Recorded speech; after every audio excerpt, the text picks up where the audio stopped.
बिस्मिल्लाहिर्रहमानिर्रहीम। अस्सलाम वालेकुम डियर स्टूडेंट्स। बच्चों, आज का जो हमारा टॉपिक है वो है Gauss's law and the applications of Gauss's law. बच्चों, गाज़ीज़ लॉ को पढ़ने के लिए हम कोई इरेगुलर सिमेट्री, कोई इरेगुलर क्लोज शेप को जो है वो इमेजिन करते हैं और इसके अंदर हम बहुत सारे चार्जेस को इनक्लोज कर देते हैं। Q1 से लेके Qn तक चार्जेस इस जो है वो सिमेट्री के अंदर मौजूद हैं। तो हम करेंगे ये कि हम इस सिमेट्री का, इस शेप का टोटल जो इलेक्ट्रिक फ्लक्स है वो हम जो है वो फाइंड आउट करेंगे। बट हम जो है वो total electric flux find out करने के लिए हम तमाम चार्जेस का इंडिविजुअल फ्लक्स जो है वो फाइंड आउट करेंगे और फिर उसको हम समराइज़ कर देंगे, उसको हम एडअप कर देंगे। तो जब उनको हम एडअप करेंगे तो हमारे पास टोटल इलेक्ट्रिक फ्लक्स जो है वो हमारे पास आ जाएगा इस शेप का। तो बच्चों, हमें पता है कि जो इंडिविजुअल फ्लक्स होता है वो किसके इक्वल होता है। जो भी फ्लक्स होता है वो हमें पता है कि किसके इक्वल होता है, दैट इज इक्वल टू Q/एप्सिलॉन नॉट के इक्वल होता है। तो जो फ्लक्स Q1 प्रोड्यूस करेगा उसको हम φ1 का नाम दे देंगे, जो फ्लक्स Q2 प्रोड्यूस करेगा उसको हम φ2 का नाम दे देंगे, जो फ्लक्स Q3 प्रोड्यूस करेगा उसको हम φ3 का नाम दे देंगे और जो Qn प्रोड्यूस करेगा उसको हम जो है वो φn का नाम जो है वो दे देंगे। तो बच्चों, हमें पता है कि फ्लक्स जो है वो किसके इक्वल है, Q/एप्सिलॉन नॉट के। सो जो Q1 प्रोड्यूस करेगा उसको हम क्या नाम देंगे, Q1/एप्सिलॉन नॉट। जो 2 प्रोड्यूस करेगा दैट इज इक्वल टू Q2/एप्सिलॉन नॉट। जो Q3 प्रोड्यूस करेगा दैट इज इक्वल टू Q3/एप्सिलॉन नॉट एंड सो ऑन। जो इंडिविजुअल फ्लक्स Qn प्रोड्यूस करेगा दैट इज इक्वल टू Qn/एप्सिलॉन नॉट। तो बच्चों, 1/एप्सिलॉन नॉट इस पूरी इक्वेशन में से, इन सब में से कॉमन आ रहा है तो हम इसको जो है वो कॉमन ले लेंगे। तो हमारे पास ब्रैकेट में जो बच जाएगा वो क्या बचेगा, वो तमाम के तमाम चार्जेस जो हमने इनक्लोज किए थे इसके अंदर Q1, Q2, Q3 so on Qn तक हमारे पास जो है वो बच जाएंगे। तो बच्चों देखें कि अगर जो है वो इनको तमाम को इकट्ठा देखें तो ये क्या है, ये तो टोटल चार्ज है जो कि हमने इस सरफेस के अंदर जो है वो रखा हुआ है। तो इस टोटल चार्ज को अगर हम जो है वो Q के साथ डिनोट कर दें तो हमारे पास इलेक्ट्रिक फ्लक्स किसके इक्वल आ जाएगा, दैट इज इक्वल टू 1/एप्सिलॉन naught time the total charge enclosed in that surface. तो बच्चों, यही तो डेफिनेशन है गाज़ीज़ लॉ की। The flux through any close surface is 1/एप्सिलॉन naught time total charge enclose by that surface. कि जो इलेक्ट्रिक फ्लक्स होता है बच्चों, अकॉर्डिंग टू गाज़ीज़ लॉ, जो इलेक्ट्रिक फ्लक्स होता है किसी क्लोज सरफेस के अंदर वो इक्वल होता है किसके, 1/एप्सिलॉन naught time the total charge enclose in that surface. की जो टोटल चार्ज हमने जो है वो इस सरफेस के अंदर रखा हुआ है उसको जो है वो अगर हम 1/एप्सिलॉन नॉट टाइम के साथ जो है वो मल्टीप्लाई कर दें तो हमारे पास टोटल इलेक्ट्रिक फ्लक्स जो है वो उस सरफेस का आ जाएगा। तो यही जो है वो गाज़ीज़ लॉ है जी। तो बच्चों, अब हम देखते हैं कि एप्लीकेशंस ऑफ गाज़ीज़ लॉ क्या हैं। बच्चों, मैं यहाँ पे आपको एक पॉइंट क्लियर कर दूँ कि जो गाज़ीज़ लॉ की एप्लीकेशन है इसको हम इलेक्ट्रिक फ्लक्स कैलकुलेट करने के लिए जो है वो यूज़ नहीं करते, इसको हम इलेक्ट्रिक इंटेंसिटी को फाइंड आउट करने के लिए जो है वो यूज़ करते हैं। It is helpful to calculate electric intensity. तो इसको इलेक्ट्रिक इंटेंसिटी को कैलकुलेट करने के लिए फ्रॉम द गाज़ीज़ लॉ कुछ स्टेप्स जो हैं जो हमने डिस्कस करने हैं। तो पहला स्टेप ये है, ड्रा अ गाशियन सरफेस। कि गाशियन सरफेस जो है वो उसको हम ड्रा करेंगे। तो बच्चों, यहाँ पे फिर ये क्वेश्चन है कि गाशियन सरफेस क्या होती है। तो बच्चों, गाशियन सरफेस एक ऐसी इमेजिनरी क्लोज सरफेस होती है जो कि उस पॉइंट से गुजरे जहाँ पे हमने इलेक्ट्रिक इंटेंसिटी फाइंड आउट करनी हो। फॉर एग्जांपल, अगर ये जो इंटीरियर वाला सर्कल है इसको मैं कहूँ कि ये कोई गाशियन सरफेस है तो जो है वो ये उस पॉइंट से गुजरेगा जहाँ पे मैंने इलेक्ट्रिक इंटेंसिटी को जो है वो फाइंड आउट करना होगा। तो गाशियन सरफेस एक ऐसी इमेजिनरी क्लोज सरफेस होती है जो कि उस पॉइंट से गुजरती है जहाँ पे हम इलेक्ट्रिक इंटेंसिटी को फाइंड आउट करना चाह रहे होते हैं। तो बच्चों, दूसरा पॉइंट ये है कि charge enclosed by the Gaussian surface is calculated. यानी कि अगर ये जो है वो गाशियन सरफेस है तो इस गाशियन सरफेस के अंदर कितना चार्ज जो है वो इनक्लोज किया हुआ है, कितना चार्ज इनक्लोज किया हुआ है, कितना चार्ज मैंने इस गाशियन सरफेस के अंदर रखा हुआ है। दूसरे स्टेप में जो है वो हम ये कैलकुलेट करेंगे। पहले में हम गाशियन सरफेस ड्रा करेंगे, दूसरे में हम जो है वो गाशियन सरफेस के अंदर मौजूद चार्ज को जो है वो कैलकुलेट करेंगे। तो बच्चों, तीसरा स्टेप ये है कि हम जो है वो इलेक्ट्रिक इंटेंसिटी फाइनली जो है वो कैलकुलेट कर लेंगे। बट इलेक्ट्रिक इंटेंसिटी कैलकुलेट करने के लिए हम यहाँ पे जो है वो, मैं आपको पॉइंट फिर क्लियर कर दूँ कि हम जो है वो दो फार्मूलाज को कंपेयर करेंगे। बच्चों, आप इलेक्ट्रिक फ्लक्स के दो फार्मूलाज पढ़ चुके हैं। एक जो है वो बाय डेफिनेशन आप ये कहते हैं कि electric flux is the dot product of electric field vector and the area vector. और दूसरा आप जो है वो ये कहते हैं फ्रॉम द गाज़ीज़ लॉ कि जो इलेक्ट्रिक फ्लक्स होता है दैट इज़ 1/एप्सिलॉन time charge enclose in that surface. तो बच्चों आप देखें कि दोनों की लेफ्ट हैंड साइड्स अगर इक्वल हैं तो जो है वो बाय रूल हम जो है वो इनकी राइट हैंड साइड्स को भी जो है वो कंपेयर कर सकते हैं। तो बच्चों इनकी जो है वो राइट हैंड साइड्स को हम कंपेयर करके जो है वो हम यहाँ से इलेक्ट्रिक फील्ड इंटेंसिटी को जो है वो फाइंड आउट कर लेंगे। तो बच्चों ये प्रोसीजर होगा हमारा जो है वो इलेक्ट्रिक इंटेंसिटी को कैलकुलेट करने के लिए। अब जो है वो हम प्रॉपरली जो है वो जाते हैं अपनी जो है वो एप्लीकेशंस की तरफ। तो पहली एप्लीकेशन ये है इंटेंसिटी, इलेक्ट्रिक इंटेंसिटी इनसाइड आ होलो चार्ज्ड स्फीयर। बच्चों आप देखें कि होलो चार्ज स्फीयर से क्या मुराद है, कोई ऐसा स्फीयर है जो कि अंदर से खाली है। होलो का मतलब होता है अंदर से जो है जो चीज़ खाली होती है, ठीक है। तो अंदर से खाली है बट जो है वो बाहर से वो चार्ज स्फीयर है, यानी कि उसकी जो है वो आउटर सरफेस पे हमारे पास जो है वो चार्ज मौजूद है लेकिन इंटीरियर से वो जो है वो खाली है। तो ऐसी सरफेस को हम कहते हैं होलो चार्ज्ड स्फीयर। हमने जो है वो इसकी इलेक्ट्रिक इंटेंसिटी फाइंड करनी है इनसाइड, यानी कि इसके अंदर इलेक्ट्रिक इंटेंसिटी जो है वो कितनी होगी ये हमने जो है वो फाइंड आउट करनी है। तो बच्चों यहाँ पे इलेक्ट्रिक इंटेंसिटी फाइंड आउट करने के लिए पहला काम हम इन स्टेप्स को जो है वो मद्देनजर रखते हुए जो है वो चलेंगे। पहला स्टेप ये है कि हम गॉसियन सरफेस ड्रा करेंगे। तो बच्चों ये हमारे पास जो सर्कल है, जो आउटर सर्कल है, जो बड़ा सर्कल है, ये हमारे पास जो है वो स्फीयर है। ये जो अंदर वाला स्फीयर है ये मैंने गॉसियन सरफेस ड्रा की हुई है अपने पास से। तो बच्चों पहला स्टेप हम कर चुके हैं कि गॉसियन सरफेस ड्रा करेंगे। हमने इसके अंदर जो है वो एक गॉसियन सरफेस ड्रा कर ली और ये वही इमेजिनरी क्लोज सरफेस है जो कि जो है वो वहाँ पे होती है जहाँ पे हम इलेक्ट्रिक इंटेंसिटी फाइंड करेंगे। तो बच्चों इलेक्ट्रिक इंटेंसिटी हम इसके अंदर फाइंड आउट करना चाह रहे हैं तो उसके अंदर मैंने जो है वो ये गॉसियन सरफेस जो है वो ड्रा कर ली। अब जो है वो दूसरा काम हम क्या करेंगे, हम charge enclose by the Gaussian surface is calculated. हम जो जितना इसके अंदर चार्ज मौजूद है हम उसको जो है वो कैलकुलेट करेंगे। तो बच्चों आपके सामने जो है वो मौजूद है कि इसके अंदर कोई भी चार्ज मौजूद नहीं है, तमाम का तमाम चार्ज इसकी आउटर सरफेस पे मौजूद है। तो बच्चों जब इसके बाहर जो है वो कोई भी चार्ज मौजूद नहीं है तो हम जो है वो लिख सकते हैं कि इलेक्ट्रिक फ्लक्स जो कि Q/ε0 के इक्वल होता है। हम यहाँ से लिख सकते हैं कि हमारे पास जो चार्ज है इसके अंदर वो क्या है, वो ज़ीरो है। 0/ε0 हम जो है यहाँ पे पुट कर सकते हैं। तो बच्चों अगर चार्ज यहाँ पे ज़ीरो है तो डेफिनेटली जो है वो हमारे पास यहाँ पे इलेक्ट्रिक फ्लक्स भी क्या होगा बच्चों, वो भी ज़ीरो होगा। तो इसका मतलब यहाँ पे इलेक्ट्रिक फ्लक्स ज़ीरो है। तो हमने जो है वो दो काम कर लिए, हमने चार्ज भी जो है वो फाइंड आउट कर लिया और हमने इलेक्ट्रिक फ्लक्स भी देख लिया। अब लास्ट स्टेप देखें कि हम फाइनली इलेक्ट्रिक इंटेंसिटी को फाइंड आउट करेंगे इन दो फार्मूलाज को कंपेयर करते हुए। तो बच्चों देखें कि एक फार्मूला हम जो है वो कर चुके हैं, ये वाला formula 1/ε0 time into charge zero था इसलिए जो है वो फ्लक्स भी जो है वो ज़ीरो हो गया। अब दूसरे वाला फार्मूला क्या है, flux is equal to E.A।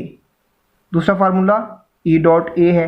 तो बच्चों देखिए दोनों की लेफ्ट हैंड साइड्स इक्वल हैं तो हम इनकी राइट हैंड साइड्स को भी कंपेयर कर सकते हैं। तो अगर हम इनकी राइट हैंड साइड्स को कंपेयर करें तो बच्चों क्या आ जाएगा, E.A इज इक्वल टू 0। तो बच्चों देखिए इन दोनों का प्रोडक्ट हमारे पास क्या आ रहा है, 0 के इक्वल आ रहा है। तो इसका मतलब ये है कि या तो ये दोनों चीज़ें 0 हैं या इन दोनों में से एक चीज़ जो है वो लाजमी ज़ीरो है। यही वजह है कि इनका जो है वो प्रोडक्ट ज़ीरो आ रहा है। तो बच्चों हमें पता है कि एरिया जो है वो कभी ज़ीरो नहीं हो सकता। हमारे पास जो गॉसियन सरफेस हमने ड्रा की है उसका एरिया तो ज़ीरो नहीं है। एरिया जब ज़ीरो नहीं है, एरिया अगर ज़ीरो नहीं है तो इसका मतलब ये है कि हमारे पास जो इलेक्ट्रिक फील्ड इंटेंसिटी है वो क्या है, यहाँ पे ज़ीरो है। तो इसका मतलब ये हुआ कि हमने जो काम करना था, इलेक्ट्रिक इंटेंसिटी हमने फाइंड करनी थी इस चार्ज स्फीयर के अंदर, तो हमने वो फाइंड कर ली है कि इलेक्ट्रिक इंटेंसिटी इस चार्ज स्फीयर के अंदर जो है वो कितनी है, इस चार्ज स्फीयर के अंदर इलेक्ट्रिक इंटेंसिटी जो है वो ज़ीरो होगी। क्लियर जी। तो बच्चों हमारे पास अब जो है वो सेकंड एप्लीकेशन है गाज़ीज़ लॉ की, वो ये है कि electric intensity due to the infinite sheet of charges.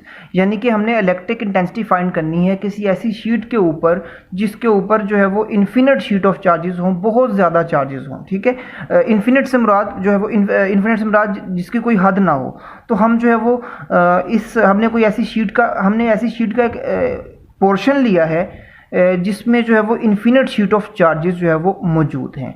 ठीक है, हम यहाँ पे इलेक्ट्रिक जो है वो इंटेंसिटी फाइंड आउट करेंगे। बच्चों यहाँ पे एक नया कंसेप्ट ऐड होगा, मैं पहले उसकी बात कर लूँ। वो ये है कि हम जो है वो ये जो मैंने आपके सामने जो साइन लिखा हुआ है इसको हम जो है वो बोलते हैं सिग्मा, और ये शो करता है सरफेस चार्ज डेंसिटी को। तो ये जो साइन है सिग्मा का, इसको हम बोलते हैं सरफेस चार्ज डेंसिटी, और ये इक्वल होती है चार्ज पर यूनिट एरिया। यानी कि अगर यूनिट एरिया ये है मेरे पास, तो इसके अंदर कितना चार्ज मौजूद है, इसको हम जो है वो सरफेस चार्ज डेंसिटी जो है वो बोलते हैं। फॉर एग्जांपल मेरे पास ये चार्ज मौजूद है, तो मैं इसके अंदर थोड़ा सा चार्ज और ऐड कर देता हूँ यहाँ पे, तो मेरे पास जो सरफेस चार्ज डेंसिटी है वो भी क्या हो जाएगी, ज़्यादा चार्ज होने से सरफेस चार्ज डेंसिटी भी क्या हो जाएगी, ज़्यादा हो जाएगी। तो बच्चों ये जो है वो नई चीज़ है जो इस एप्लीकेशन में ऐड होगी।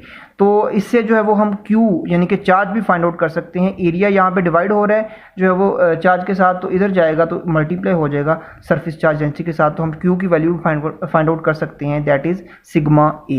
ये वैल्यू आगे जाके पुट करेंगे हम, इसलिए जो है वो मैंने पहले जो है वो कैलकुलेट कर ली है। तो बच्चों अब देखते हैं हम जो है वो वही प्रोसेस जो हमने पहले किया। सबसे पहला काम हम क्या करते हैं, पहले काम में हम जो है वो गॉसियन सरफेस ड्रा करते हैं। बच्चों इस जो शीट पे हम गॉसियन सरफेस ड्रा करेंगे वो इस सिलेंडर की फॉर्म में करेंगे। ये सिलेंडर जो है मैंने छोटा सा सिलेंडर ड्रा किया हुआ है। तो बच्चों इस सिलेंडर की फॉर्म में हमने जो है वो यहाँ पे गॉसियन सरफेस ड्रा की। अब देखें कि इस सिलेंडर की 3 सरफेसेस हैं, एक सरफेस ये, एक सरफेस ये, और एक सरफेस ये जो सेंटर में मौजूद है, कर्व सरफेस है। बच्चों अगर जो है वो मैं एग्जांपल के तौर पे कहूँ, जैसे ये एक मार्कर है आपके सामने, एक सरफेस ये फ्लैट है, दूसरी सरफेस ये फ्लैट है, और तीसरी ये कर्व सरफेस जो सेंटर वाली है। बच्चों इसी तरह इस सिलेंडर की भी जो है वो 3 सरफेसेस हैं, एक सरफेस ये है, एक ये है, और एक जो है वो सेंटर वाली सरफेस है। तो बच्चों हम तीनों सरफेसेस पे अलग अलग जो है वो फ्लक्स फाइंड आउट करेंगे। तो जो है वो उसके बाद हम तीनों को एड अप करेंगे तो हमारे पास टोटल फ्लक्स जो है वो आ जाएगा। तो बच्चों अब देखें कि हम फ्लक्स कैलकुलेट करते हैं, और बाय डेफिनेशन हम जानते हैं कि फ्लक्स किसके इक्वल होता है। By definition flux is equal to E dot A, ठीक है, ई ए कोस थीटा भी हम इसको जो है वो लिख सकते हैं। बच्चों ई डॉट ए से मुराद ये है कि हमारे पास इलेक्ट्रिक फील्ड की डायरेक्शन भी होनी चाहिए, एरिया की डायरेक्शन भी होनी चाहिए। तो बच्चों हम देखते हैं इन तीनों पोर्शन के ऊपर, तीनों जो है वो सरफेसेस के ऊपर इलेक्ट्रिक फील्ड की डायरेक्शन किस तरफ है, एरिया की डायरेक्शन किस तरफ है, तो हम वहां से फ्लक्स कैलकुलेट करेंगे। तो बच्चों सबसे पहले ये वाला पोर्शन है, तो यहाँ पे देखें जो इलेक्ट्रिक फील्ड है इसकी डायरेक्शन भी इस तरफ होगी, जो एरिया वेक्टर है उसकी डायरेक्शन भी इस तरफ होगी, दोनों की डायरेक्शन जो है वो सेम है। तो हम इसको क्या लिखेंगे, जब डायरेक्शन सेम होती है तो एंगल 0 डिग्री होता है। जब इसको हम कोस थीटा की फॉर्म में लिखेंगे फ्रॉम द सरफेस 1, इसको हम जो है वो यहाँ से जो फ्लक्स आएगा इसको हम जो है वो फ्लक्स 1 कहेंगे, फाई 1 के जो है वो नाम दे देंगे। तो बच्चों ई ए कोस 0 आ जाएगा, बिकॉज दोनों की इलेक्ट्रिक फील्ड की और एरिया की डायरेक्शन एक साइड पे है। तो कोस 0 जो है वो क्या होता है, 1 होता है। जब 1 को ई ए के साथ मल्टीप्लाई करेंगे तो हमारे पास जो ये सरफेस है, इस सरफेस का जो फ्लक्स होगा वो क्या होगा, हमारे पास ई ए के इक्वल ही आ जाएगा। बच्चों बिल्कुल इसी तरह अगर ये वाली सरफेस, इसको हम फाई 3 का नाम देंगे। तो बच्चों अगर हम फाई 3 से फ्लक्स कैलकुलेट करें तो इसमें देखें कि इलेक्ट्रिक फील्ड की डायरेक्शन भी इस तरफ होगी, एरिया की डायरेक्शन भी इस तरफ होगी, यानी कि डायरेक्शन अगेन सेम हो गई। तो जब डायरेक्शन सेम होगी तो अगेन एंगल 0 डिग्री आएगा। तो 0 डिग्री की वजह से हमारे पास जो फाई 3 का फ्लक्स होगा वो भी क्या आ जाएगा बच्चे, ई ए के इक्वल जो है वो आ जाएगा। बच्चों मसला रह गया इस सेंटर वाली सरफेस का। तो बच्चों जो सेंटर वाली सरफेस है, जो कर्व सरफेस है, इसमें जो एरिया वेक्टर है इसकी डायरेक्शन जो है वो बच्चों इस तरफ को होगी, लेकिन यहाँ पे जो इलेक्ट्रिक फील्ड की वेक्टर है, जो डायरेक्शन है वो इस तरफ को होगी। तो यहाँ पे जो एंगल बनेगा बच्चे वो बनेगा 90 डिग्री का। तो जब जो है वो कोस 90, इसको जो है वो हम इस फार्मूले में पुट करेंगे तो हमें पता है जो फ्लक्स थ्रू फाई 2 आएगा, ई ए कोस 90 लेंगे तो कोस 90 बच्चे क्या होता है, दैट इज इक्वल टू 0। तो जब 0 के साथ हम मल्टीप्लाई करेंगे ई ए को तो हमारे पास जो फ्लक्स इस सरफेस से आएगा वो क्या हो जाएगा, वो 0 हो जाएगा। यानी कि flux through phi 1 and the phi 3 is E A, but the flux through the phi 2 is 0। तो बच्चों अगर जो है वो हम तीनों फ्लक्सेस को जो है वो एडअप कर दें, फाई 1 से जो फ्लक्स आया है इसको ई ए लिखेंगे, जो 2 से आया है इसको 0 लिखेंगे, जो 3 से आया है इसको ई ए लिखेंगे। तो अब तीनों को एडअप करेंगे तो बच्चों हमारे पास क्या आ जाएगा, 1 यहाँ पे है, 1 यहाँ पे है, तो हमारे पास जो है वो टोटल फ्लक्स 2 ई ए के इक्वल जो है वो आ जाएगा। तो बच्चों यहाँ से हम जो है वो दोबारा से उसी बात पे जाते हैं कि हमारे पास जो है वो बाय डेफिनेशन हमने फ्लक्स कैलकुलेट कर लिया। अब हम फ्लक्स फाइंड आउट करेंगे बाय द गॉसियस लॉ। तो बच्चों गॉसियस लॉ के मुताबिक फ्लक्स किसके इक्वल होता है, that is equal to 1/ε0 time the total charge enclose in that surface. Small Q भी लिख सकते हैं, कैपिटल क्यू भी लिख सकते हैं। तो बच्चों अब देखें कि यहाँ पे Q की वैल्यू हमारे पास मौजूद है, तो Q की वैल्यू अगर यहाँ इसको स्मॉल q ही लिख लें, तो अगर जो है वो Q की वैल्यू पुट कर देते हैं हम यहाँ पे, तो हमारे पास वैल्यू क्या आ जाएगी, 1/ε0 मल्टीप्लाई बाय सिग्मा ए। तो हमारे पास दूसरा फ्लक्स क्या आ गया, that is equal to sigma A/ε0। तो बच्चों हमारे पास दोनों फ्लक्सेस की वैल्यू आ गई, एक जो है वो 2EA के इक्वल है और दूसरा इसके इक्वल है। तो दोनों की left hand side again equal है, तो हम राइट हैंड साइड्स को भी कंपेयर कर सकते हैं। तो हम जो है वो लिखेंगे 2EA is equal to 1/ε0 multiply by sigma A. तो बच्चों अगर यहाँ से आप देखें कि जो है वो दो फैक्टर कैंसिल हो रहे हैं, एक एरिया ये वाला और ये वाला एरिया जो है वो आपस में कैंसिल आउट हो रहे हैं, तो हमारे पास जो इलेक्ट्रिक इंटेंसिटी की वैल्यू अगर निकालें तो हमारे पास वैल्यू किसके इक्वल आएगी, ये 2 इधर जो है वो मल्टीप्लाई हो रहा है, इधर आके डिवाइड हो जाएगा, तो हमारे पास आ जाएगी सिग्मा ओवर 2/ε0। तो बच्चों हमारे पास इलेक्ट्रिक इंटेंसिटी अगेन आ गई। पहले भी हमने होलो सिलेंडर में देखा, होलोस्फीयर में देखा था, अब इसमें देखा। तो अगर इसको जो है वो हम वेक्टर फॉर्म में लिखना चाहें, हम लिख सकते हैं it is equal to sigma over 2/ε0 और साथ में जो है वो एक यूनिट वेक्टर ऐड हो जाएगा। तो बच्चों हमने जो है वो दूसरी एप्लीकेशन जो है वो सॉल्व कर ली, जिसमें हमने इलेक्ट्रिक इंटेंसिटी को फाइंड आउट कर लिया through the infinite sheet of charges. जी तो बच्चों बात करते हैं अब लास्ट एप्लीकेशन की। गॉसेस लॉ की जो लास्ट एप्लीकेशन है वो है electric intensity between two oppositely charge plates. यानी कि हमने इलेक्ट्रिक इंटेंसिटी कैलकुलेट करनी है दो ऑपोजिटली चार्ज प्लेट्स के बिटवीन। हमारे पास हम जो है वो क्या करेंगे, हम जो है वो दो प्लेट्स ले लेंगे, एक प्लेट पे पॉजिटिवली चार्ज है और दूसरी जो है वो प्लेट जो है वो नेगेटिवली चार्ज है। और हमें पता है कि इलेक्ट्रिक फील्ड लाइंस पॉजिटिव से नेगेटिव की तरफ मूव करती हैं, तो पॉजिटिव से नेगेटिव की तरफ हम जो है वो इलेक्ट्रिक फील्ड लाइंस जो है वो ड्रा कर लेंगे। ये जो एरो साइन है ये शो करता है पॉजिटिव से नेगेटिव की तरफ जो है वो इलेक्ट्रिक फील्ड लाइंस जो है वो मौजूद हैं। अच्छा अब बच्चों देखें, अब हम पहला काम वही करेंगे कि हम गाशियन सरफेस ड्रा करेंगे। तो बच्चों यहाँ पे जो हम गाशियन सरफेस ड्रा करेंगे वो जो है वो इस फॉर्म में होगी, जिसकी चार साइडें होंगी। जो फर्स्ट साइड है वो ये है, ये जो साइड है 1, this is 2, this is 3 and this is 4। बच्चों ये चार साइडें होंगी, तो हम चारों साइडों का अलग अलग फ्लक्स कैलकुलेट करके उनको ऐड करेंगे, तो टोटल हमारे पास जो इलेक्ट्रिक फ्लक्स है वो जो है वो आ जाएगा। तो बच्चों अब हम पहला काम क्या करेंगे, हम जो है वो फ्लक्स कैलकुलेट करेंगे थ्रू द सरफेस 1। अब देखें बच्चों जो सरफेस 1 है, ये वाली जो सरफेस है, इस पे देखें कि इलेक्ट्रिक फील्ड लाइंस की डायरेक्शन नीचे की तरफ है और ये जो है वो एरिया है, तो एरिया की डायरेक्शन भी परपेंडिकुलर होती है इसके, तो एरिया वेक्टर की डायरेक्शन भी ये आ जाएगी। इलेक्ट्रिक फील्ड की डायरेक्शन ये है और एरिया वेक्टर की डायरेक्शन भी यही है। तो बच्चों दोनों के दरमियान एंगल अगेन क्या होगा, 0 होगा। जब दोनों के दरमियान एंगल 0 होगा तो cos 0 हम जो है वो किसके इक्वल लेते हैं, दैट इज़ इक्वल टू 1। तो जब 1 पुट करेंगे तो हमारे पास जो फ्लक्स आएगा इसकी वजह से that is equal to the E A। मैं आपको जो है वो साइड पे कर भी देता हूँ, flux is equal to EA cos theta. Theta बच्चे हमारे पास क्या है, cos 0 है, तो हमारे पास क्या आ जाएगा EA cos 0।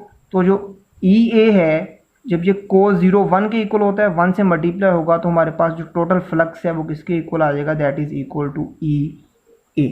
तो EA जो है वो हम फ्लक्स 1 की जगह पे पुट कर देंगे। तो बच्चों सेम इसी तरह अब देखें कि यहाँ पे तो डायरेक्शन सेम थी इलेक्ट्रिक फील्ड की और जो है वो एरिया वेक्टर की। बच्चों अगर हम जो है वो इन दोनों साइडों को देखें, side number 2 and side number 4, बच्चे ये जो ब्लू में मैंने शो किए हैं ये एरिया वेक्टर्स हैं।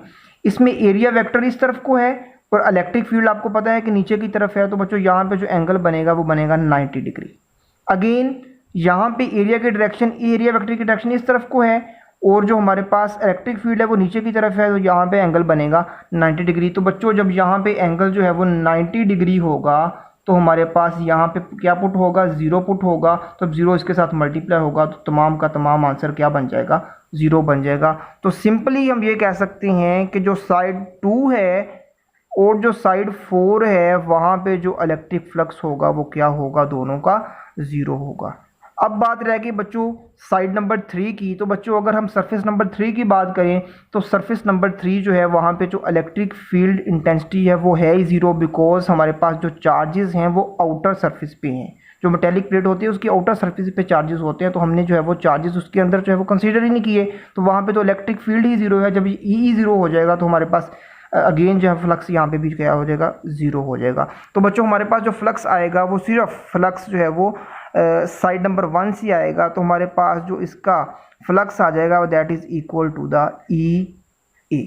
तो बच्चों हमने जो है वो एक साइड सॉल्व कर ली। तो दूसरी चीज़ आपको पता है बहुत आसान है कि इलेक्ट्रिक फ्लक्स किसके इक्वल होता है, through the Gauss's law, that is equal to q over epsilon naught. तो बच्चों क्यू की वैल्यू हम यहाँ पे पुट कर देंगे, क्यू की वैल्यू हमारे पास मौजूद है, that is equal to the sigma A over epsilon naught. तो बच्चों ये सिग्मा ए वही है सरफेस चार्ज डेंसिटी जो हमने जो है वो पिछली एप्लीकेशन में की है, जिसमें हम सरफेस चार्ज डेंसिटी की वैल्यू जो है वो क्यू की जगह पे पुट कर देते हैं। तो बच्चों अब देखें कि अब जो है वो हमारे पास दो वैल्यूज़ आ गई अगेन फ्लक्स की, एक जो है वो sigma A over epsilon naught और दूसरी जो है वो ई ए। तो जो है वो दोनों की लेफ्ट हैंड साइड्स अगर इक्वल हैं तो हम राइट हैंड साइड्स को अगेन कंपेयर कर सकते हैं। तो बच्चों अगर इनको हम कंपेयर करेंगे, E A is equal to sigma A over epsilon naught. तो बच्चों अगेन जो है एरिया से कैंसिल हो जाएगा, तो हमारे पास जो इलेक्ट्रिक फील्ड इंटेंसिटी बच जाएगी that is equal to the sigma over epsilon naught. तो बच्चों अगर हमें जो है वो इसको वेक्टर फॉर्म में लिखना है तो हम इसके साथ जो है वो एक यूनिट वेक्टर को ऐड कर देंगे। तो बच्चों ये जो हमारा टॉपिक जो है वो कंप्लीट हुआ, जिसमें हमने third application electric intensity between two oppositely charge plates के दरमियान जो इलेक्ट्रिक फील्ड इंटेंसिटी भी फाइंड आउट कर ली, that is equal to the sigma over epsilon naught. और ये आर यूनिट वेक्टर हमें जो है वो बताएगा कि this is a vector quantity. Thank you very much. अल्लाह हाफिज़।